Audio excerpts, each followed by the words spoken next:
आई coverage, रहस्य की खोज। उत्तराखंड राज्य के पौड़ी गढ़वाल में देश में लगातार बढ़ रही महंगाई के विरोध में यहां से महिला कांग्रेस और यूथ कांग्रेस द्वारा ठेली में बैठकर प्रदर्शन किया गया। प्रदर्शनकारियों का कहना था कि केंद्र और राज्य दोनों में ही भाजपा की सरकार है और डबल इंजन होने से हर चीज के दामों में डबल से ज़्यादा बढ़ोतरी लगातार जारी है। उन्होंने बताया कि पेट्रोल के दाम जहां आसमान छूने लगे हैं तो वहीं राज्य सरकार द्वारा परिवहन के दामों में भी 2 से 3 गुना बढ़ोतरी कर दी गई है, जिसने आम आदमी की कमर तोड़ कर रख दी है। प्रदर्शनकारी महिला नीलम रावत का कहना है कि भाजपा की दोनों ही सरकारें केंद्र और राज्य में फेल साबित हो रही हैं। जहां एक और मुख्यमंत्री कहते हैं कि 85% घोषणाएं पूरी की जा चुकी हैं, जबकि धरातल पर कुछ भी नहीं हुआ है।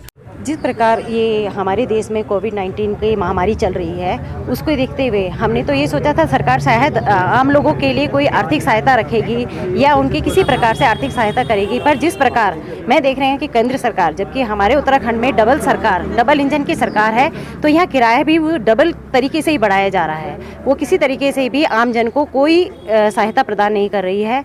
और जिस तरीके से उन्होंने अब किराया बढ़ाया है, पेट्रोल डीजल के दाम बढ़ रहे हैं, उससे तो वो लग रहा है कि वो आम लोगों के साथ ही नहीं है। क्योंकि जिस प्रकार ये अब किराया हमारा 3 गुना हो गया है, उससे आम जनता कोई भी यहाँ से देहरादून या दिल्ली या कहीं भी आने जाने में असमर्थ है।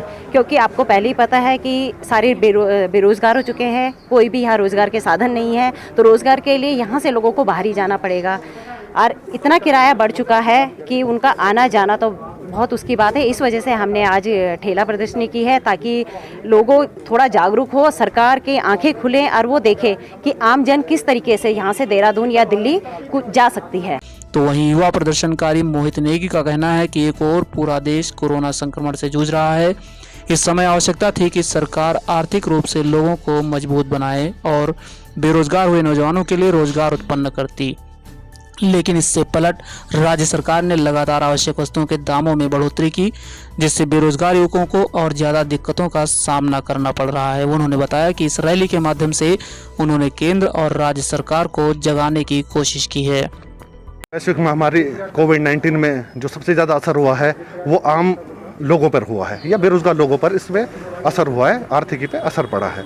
लेकिन इसके विपक्ष दूसरी ओर जहां इस समय सरकार को मदद करनी चाहिए थी आम आदमी की, आम आदमी टकटकी लगाए बैठे था कि प्रदेश सरकार कुछ उन्हें आर्थिक सहयोग करेगी, आर्थिक मदद करेगी। लेकिन इसके ठीक उलट यहाँ पर सरकार द्वारा जो किराए में 2 गुना से 3 गुना बढ़ोतरी की गई है और पेट्रोल डीजल के दामों में लगातार आज 17वीं बार यहाँ पर बढ़ोतरी की गई है।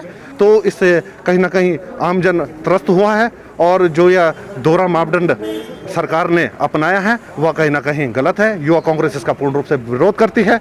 बेरोजगार, जहां आज बेरोजगारों को रोजगार की जरूरत थी, वहां मुख्यमंत्री जी को शर्म आनी चाहिए जब वो इस तरीके का बयान देते हैं कि -1% बेरोजगारी आज उत्तराखंड में है। कभी अखबारों में देते हैं 5 लाख रोजगार हम खोलेंगे, कभी बोलते हैं कि रोजगार इस साल दिए नहीं जाएंगे। तो कहीं ना कहीं मुख्यमंत्री जी जब इस तरीके का बयान देंगे तो प्रदेश के क्या हाल होंगे। इसी विरोध में आज हमने यहाँ पर ठेला प्रदर्शन जो किया है सरकार के खिलाफ किया है, जिससे कि महंगाई जब बढ़ती रहेगी तो आम आदमी ठेले के ही माध्यम से देहरादून या दिल्ली कहीं भी जा सकेगा।